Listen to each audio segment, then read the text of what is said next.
నేను జనరల్‌గా మీ గురించి ఏమనుకున్నా అంటే, చిన్నగాడు ఇంటర్వ్యూకి వస్తున్నాడు అనంటే, ఇప్పుడు ఇన్ని పేర్లు మోస్తున్న ఈ చిన్నగాడు ఒంటి నిండా ఎన్ని కిలోల బంగారం ఏసుకొస్తాడో, మెడ నిండా ఎన్ని కిలోల హారాలుంటాయో, చేతికి ఎంత పెద్ద కడముంటదో అని జెప్పేసి నేను ఇట్లా ఊహించుకుంటూ వచ్చిన.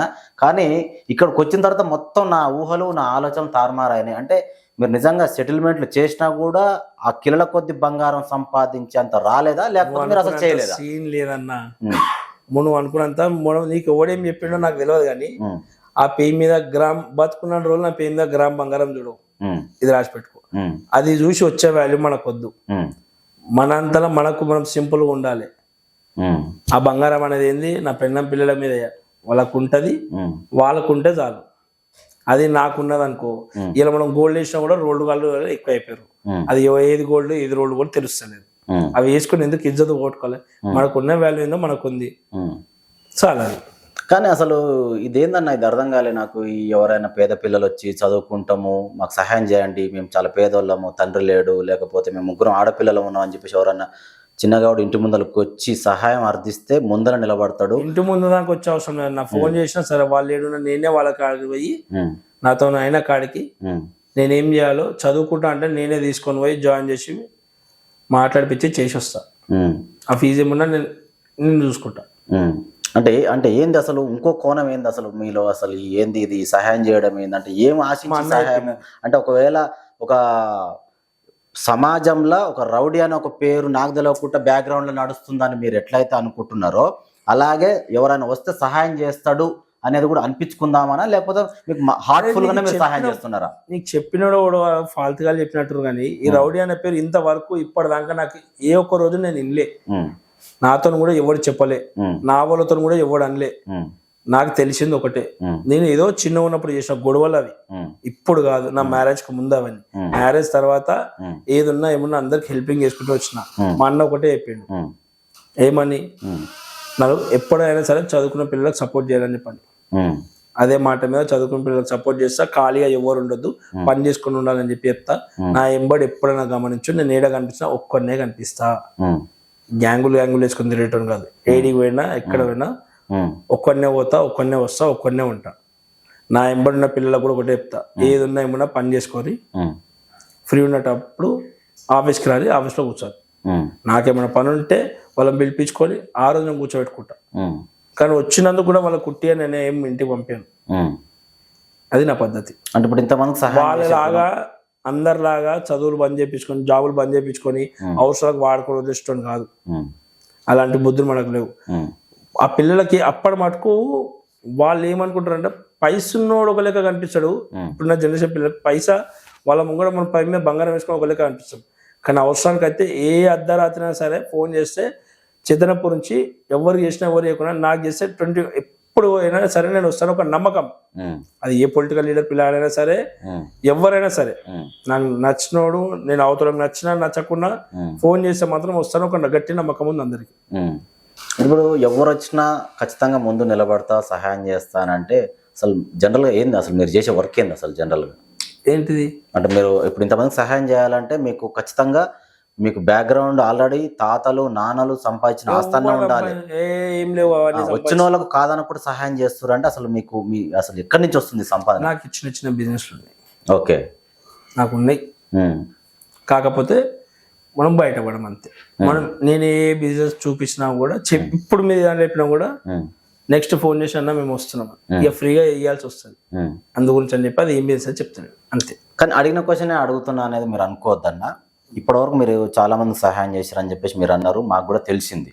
అంటే ఇంతమందికి సహాయం చేసిన మీరు మీ సొంత కష్టంతో వచ్చిన డబ్బుతో సహాయం చేసిరా, లేకపోతే వాళ్ళు వీళ్ళు అనుకున్నట్టు నేను విన్నట్టు అక్రమంగా వచ్చిన సొమ్ముతోటి సహాయం చేసిరా?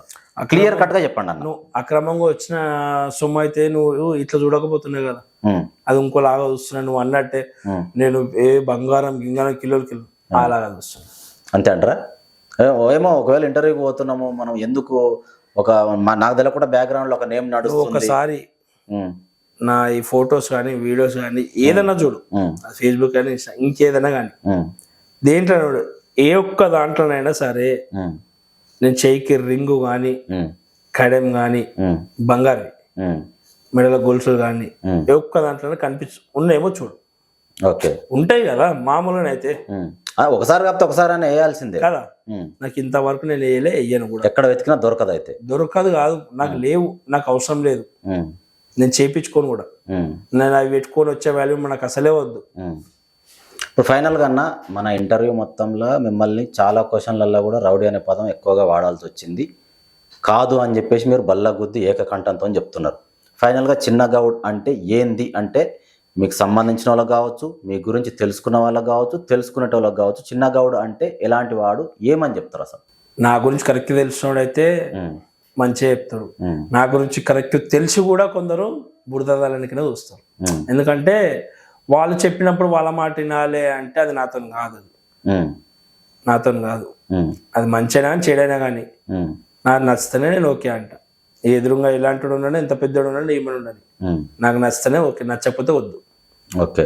అంటే మీకు తెలియకుండా కొంతమంది ఈర్ష్యతోటి మీ మీద ఒకటి ఇలా చెప్పినా కదా. ఇప్పుడు ఇంట్లో అయ్యా తెచ్చినా చెప్పండి, అయ్యని ఏమనలేక ఇంటి బయట పోయి తెచ్చుకున్నట్టు నా వెనక చేసే కొడుకులు కూడా అంతే. ఏదో నాకు కూర్చున్నట్టే చేస్తారు. నాకనే వాళ్ళంతా ముంగడ చెప్పేంత సీన్ లేదు అలా కొవ్వనికి. అది పెద్దోడు కానీ చిన్నోడు అని ఎవడన్నా కానీ. ఇంకోటి నేను పొలిటికల్ కూడా మొత్తానికి వద్దనుకునే లైట్ తీసుకొని అనుకుంటున్నా. అదే మధ్యలో కూడా ఒకసారి అన్నారు అసలు ఈ పొలిటికల్ జోలికే పోను అంటే పిచ్చకున్న పొలిటికల్ అన్న ఇంట్లో సంతోషం పెట్టలేదు మనం. ఈ పొలిటికల్ తిరిగితే అది తెలుసుకున్నా కాబట్టి సపోర్ట్ చేయకున్నా. ఏ పొలిటికల్ వద్దు ఓడొద్దు. ఇప్పుడు రమ్మను మా బస్తీలకి ఏ పొలిటికల్ లీడర్ అన్నా వితౌట్ నా పర్మిషన్ ఎట్లుంటది చూపిస్తా. బస్తీలకు కాదు, ఆ చేతనపూర్లో తిరగమన్నది. అది ఏ పార్టీ లీడర్ అయినా పబ్లిక్ కి వాళ్ళందరికి అర్థమైపోయింది ఎవడు అవసరానికి వస్తాడు, ఎవడు అవసరానికి రాడు. ఇంకో 3-4 నెలల్లో ఎలక్షన్స్ ఉన్నాయి.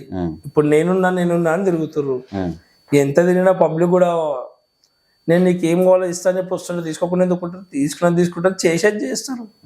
కుల్లా చెప్పేసిన నాకు అనుకూలంగా ఉన్న వాళ్ళందరికైతే నేను ఒకటే చెప్పిన, ఏమని ఎవరు వచ్చినా తీసుకోరు, ఏమి ఇచ్చినా తీసుకోరు, ఏది చేసినా చేసి. అంతేగాని ఎలక్షన్ మూమెంట్లో మాత్రం నేను మీకు ఇప్పుడు ఎలక్షన్స్ వస్తున్నాయి వాళ్ళు వస్తున్నారని మీకు అర్థమైంది, నాకు అర్థమైంది. అవి అయిపోయి ఎలక్షన్స్ అప్పుడు ఏం చేయాలో చెప్తే అప్పుడు మీరు అది చేయాలి అంతే. అంటే ఇప్పుడు శాశ్వతంగా రాజకీయాలకు వద్దు స్వస్తి చెప్పినట్టేనా? పిచ్చకున్న పార్టీలు అవి ఇట్లా వల్ల జీవితాలు ఖరాబ్ చేసుకోవాలి కానీ టైం వేస్ట్ చేసుకొని తిరగాలి కానీ మనం ఇంట్లో ముద్ద కూడా పెట్టలేమని తిరిగితే. ఇందాక ఒక మాట అన్నారు, ఇంట్లో పెట్టే ముద్ద తీసుకుపోయి బయట పెట్టాల్సి వస్తుంది. ఇందాక ఒక మాట అన్నారన్న మీరే, కవితకు ఒకవేళ ఏం చెప్తుందో ఆమె చెప్పిన దాన్ని బట్టి జాయిన్ అయితేనేమో అనే ఒక వర్షన్లో చెప్పారు. చెప్పలేను, నాకు ఎప్పుడు నేను ఎట్లుంటానో నాకే తెలియదు. నాకు మాట్లాడేది పర్సన్ ఎవ్వరైనా సరే ఆర్ట్ఫుల్గా ఉండాలి. ఆర్ట్ఫుల్గా ఉంటే నేను ఎవ్వరు మాట కాదన్న. నాకు క్యారెక్టర్ ఇంపార్టెంట్, క్యాస్టులు కాదు ఇంపార్టెంట్, క్యారెక్టర్ ఇంపార్టెంట్ నాకు అంతే. చిన్న గౌడ్ ఆశయం ఏందంట అంటే భవిష్యత్తులో ఏం చేయాలంటే? ఏం లేదు, ఉండే ఇన్ని రోజులు, ఇప్పుడైతే ఏం లేదు. ఇంకా గతంలో ఏముండే, ఏం చేయాలనుకున్నారు, ఇప్పుడు ఏమవుతాను? ఏదైనా ఒక మంచి లీడర్ కావాలనుకున్నా, నలుగురు గెలిపియాలనుకున్నా. ఇక అది ఎంత చేసినా కూడా మన మీద బురద జల్లుడే ఎక్కువ అయిపోయింది. అది చేష్టం చేత కాదు, చేసిన నేను. అంటే ఒక రాజకీయ నాయకుడిగా ఓడిపోయాడు అని అనుకోవచ్చా చిన్నగౌడ్? ఎట్లా అనుకోరన్నా, ఎవరికి నచ్చినట్టు అలా అనుకోరు. అయ్యేది ఏముంది, ఏమైతుంది, ఏం కాదు. అనుకున్నా అనుకోకున్నా ఎవడని తెచ్చిపెట్టేది ఏం లేదు.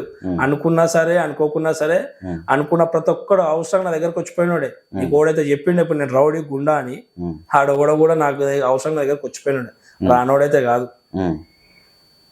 నల్లికుట్ల కొడుకులని నమ్మడానికి ఆ చేత ముఖం మీద మాట్లాడాలి ఏమున్నా కానీ. ఆ చాతాను కొడుకులు ఏం చేస్తారు గిట్లనే, ఇలాంటి వాళ్ళు కలిస్తే వాళ్ళకు బురద చల్లాలి. వాడు హీరో గానికి అవతలని నాన్నే కాదు ఎవరినైనా ఎవడైనా అదే చేస్తాడు. కానీ భవిష్యత్తులో మళ్ళీ మీ గురించి ఎక్కడైనా నేను టాపిక్ తీస్తే ఒకవేళ ఎవరన్నా అంటే కనుక విత్ ప్రూఫ్ తోటి వచ్చి మీ ముందర నేను ఇంటర్వ్యూలో కూర్చుంటాను, మీరు సిద్ధంగా ఉంటారా? తీసుకురా, విత్ ప్రూఫ్ తో నేను వస్తే మీరు ఇప్పుడు తీసుకురా. ఎప్పటిదాకా ఎందుకు, ఇప్పుడు ఫోన్ చేయమని నీకు చెప్పినాడు వాడు చెయ్యాడు. మీ ఏరియా వాళ్ళు స్పెషల్ గా ఒక పర్సన్ అనేది కాదు అక్కడ. ఇప్పుడు నేను మా ఏరియాలో ప్రతి ఒక్కరికి నచ్చాలని రూల్ ఏం లేదు. మా ఏరియాలో ప్రతి ఒక్కరికి నచ్చాలని రూల్ ఏం లేదు. నేను అంత పెద్ద తోపనేం కాదు. నేను కూడా అందరికి నచ్చాలన్న రూలు ఏం లేదు. మనం నచ్చం కొందరికి, ఏదో పైకి మాత్రం నటిస్తారు. నాకు ఆ నటన రాదు. నాకు నచ్చితే మాట్లాడతాను, నా చెప్పుతో ముఖం మీద తిట్టి వచ్చేస్తాను. అరే నేను ఎందుకు వల్కరిస్తున్నారు అబ్బాయి, నువ్వు నాకు నచ్చవు, మాట్లాడక. అయితే ఇప్పటివరకు ఇవన్నీ జస్ట్ అబాండాలు మాత్రమే, బురద మాత్రమే జల్లిరు అని చెప్పేసి మీరు ఫైనల్గా చెప్తారా? అంతే. షర్ట్ మీద లెఫ్ట్ సైడ్ అసలు ఏంది అది? ఆ కేఆర్జీ ఏంది? ఆ ఫోటో ఏంది? ఎవరు అసలు? మా అన్న. అన్న అంటే మా నాన్న తర్వాత మా నాన్న. నాకు నాకే కాదు, నాలంటులకు చాలా మందికి ఎవరైతే ఒకప్పుడు తెలిసి తెలియని వయసులో గొడవలు చేసి బంద్ చేసి ఉంటారో, చేసినా చేయకుండా ఎవరైతే మంచి చేస్తారో వాళ్ళకి సపోర్ట్గా ఉంటాడు అన్న. నాకే కాదు, నాలంటులకు చాలా మందికి ఎవరైతే పిల్లని మంచిగా చూసుకుంటారో, అమ్మాయిని మంచిగా చూసుకుంటారో, అన్న వెంబడి రోజు తిరిగినా తిరగకున్నా వాళ్ళకి అన్న మాత్రం అండగా ఉంటాడు. ఫ్యామిలీకి ఇంపార్టెంట్ ఫస్ట్ ఇచ్చేటోళ్ళకి అన్న అండగా ఉంటాడు. అది మనోడే కానీ బయటోడే కానీ. అంటే షర్టు ఇట్లా పాకెట్ ఉండే ప్లేస్లో ఫోటో వేసుకునే అంత ఏం అవసరం వచ్చింది? ఒకవేళ ఉంటే మనసులో పెట్టుకోవచ్చు కదా. అది నా ఇష్టం, అది నా ఇష్టం, అది నాకు నచ్చినట్టు నేను ఉంటా. నాకు ఏది ఉన్నా ఏమున్నా ప్రతి ఒక్కటి నాకు మా అన్ననే. నాకు ప్రతి ఒక్కటి నాకు మా అన్ననే. నేను ఎవ్వరికి మంచి చేయాలన్నా మా అన్ననే. అంటే చిన్నగాడు పడుకున్నా లేచినా ఏం చేసినా కేఆర్జీ అంతే. అంతే. కొత్త రఘుగౌడ్ మా అన్న పేరు. ఆయనకి ఏ పొలిటికల్ తో కూడా అవసరం లేదు. కాకపోతే అందరు పొలిటికల్ లీడర్లు, ఈయన ఏ పొలిటికల్ లీడర్ అయినా సరే మా అన్న ఫోన్ కొడితే మా అన్న దగ్గర వాలాలి. అది ఎంత పెద్ద పొలిటికల్ లీడర్ అయినా సరే. అట్లా అని చెప్పి మా అన్న అట్లా రువాబ్స ఉంటాడు. చిన్న పెద్ద ప్రతి ఒక్కరిని ఎలాంటి వాళ్ళైనా సరే కలుపుకొని పోతాడు. అందరికి మంచి చేయాలనుకుంటాడు. మా అన్నకున్న గుణం అలాంటిది. నాకు ఎప్పటికైనా మా అన్నలాగా నేను నలుగురు మంచి చేయాలనుకుంటున్నాను, అంతే. ఇది చూసుకోవచ్చు మనము చిన్నగౌడ్ మీద ఉన్న ఏవేవైతే ఇప్పటి వరకు మనం ఇంటర్వ్యూ మొత్తంలో ఏమేమైతే అడిగినామో, నెగిటివ్ కావచ్చు పాజిటివ్ కావచ్చు, ఓపెన్ సవాల్ అయితే విసురుతుండు ఇంటర్వ్యూ మొత్తంలో. మళ్ళీ ఒకవేళ ప్రూఫ్స్ వచ్చినా కూడా రుజువు చేయాలనుకుంటే నేను ముందు నిలబడతా, నా ముందుకైనా తీసుకురండి అంటుండు. ఇన్ కేసు ఒకవేళ చిన్నగౌడ్ గురించి మన దగ్గరికి ఎలాంటి ప్రూఫ్స్ వచ్చినా కూడా మళ్ళీ మనం ఇంటర్వ్యూలో కూర్చోబెట్టి విత్ ప్రూఫ్ తోటి మళ్ళీ ఇంటర్వ్యూ అయితే చేసే ప్రయత్నం చేయబోద్దాం.